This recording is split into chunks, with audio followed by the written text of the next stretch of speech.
আমাদের পাড়ার মোড়ে রয়েছে একটি কামারের দোকান। কামার সারাদিন কাজ করে আর তার ছোট্ট ছেলে সারাদিন তার পাশে থেকে বাবার মুখে নানান গল্প শুনে। খেলাধুলা করার চেয়ে বাবার মুখে গল্প শোনাটাই তার বেশি পছন্দের। এরকমই একদিন সেই ছোট্ট বাচ্চাটি তার বাবাকে জিজ্ঞাসা করলো, এই পৃথিবীতে তো সবকিছুরই মূল্য আছে, তাহলে মানুষের মূল্য কত? এত ছোট একটা বাচ্চার মুখে এরকম প্রশ্ন শোনার জন্য মোটেও প্রস্তুত ছিলেন না সেই কামার। কিছুটা থমকে গিয়ে তিনি উত্তর দিলেন, বাবা, মানুষের মূল্য নির্ধারণ করা যায় না। একজন মানুষের মূল্য নির্ধারণ করা খুবই কঠিন কাজ।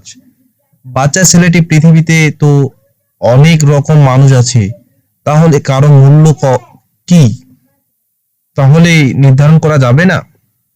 পিতা, না, সম্ভব নয়। বাচ্চাটি কিছুই বুঝলো না। সে আবার তার বাবাকে জিজ্ঞাসা করলো, মানুষের যদি মূল্যই না থাকে তাহলে এই পৃথিবীতে কেউ ধনী, কেউ গরিব, কেউ বেশি সম্মান পায় আর কেন কেউ কম সম্মান পায়?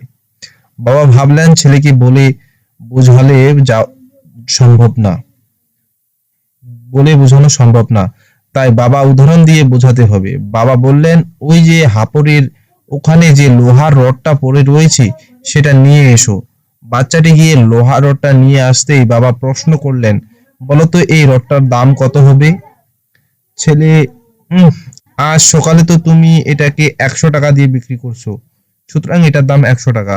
বাবা, আমি যদি এই রডটা থেকে 5টা কাস্তে বানিয়ে দেই তাহলে এর দাম আমি কত টাকা পাবো? ছেলে, উম একটি কাস্তের দাম 50 টাকা, তাহলে 5টা কাস্তের দাম 250 টাকা। বাবা, এবার যদি রডটা থেকে আমি নানান মেশিনারি ক্ষুদ্র ক্ষুদ্র জিনিস বানিয়ে ফেলি তাহলে কি হবে? ছেলে, তাহলে তো এটা থেকে আরো অনেক টাকা পাওয়া যাবে, কারণ মেশিনারি জিনিসের দাম অনেক বেশি। এরপর বাবা ছেলেকে বোঝালেন, যেভাবে লোহার রডটির পরিবর্তনের সাথে সাথে তার মূল্যেরও পরিবর্তন হচ্ছে, ঠিক সেভাবেই মানুষের মূল্য নির্ধারণ হয়। একজন মানুষ বর্তমানে কি অবস্থায় আছেন এবং ভবিষ্যতে তিনি নিজেকে কোন জায়গায় তুলবেন তার উপরেই সেই মানুষের মূল্য নির্ধারিত হয়। ছেলে, তার মানে কোনো মানুষের মূল্য কেমন হবে তা নির্ধারণ করবে সে নিজেই। তাই মানুষ ভেদে গরিব ধনী দেখা যায়। বাবা, বাহ, এই তো বেশ ভালোই বুঝেছো।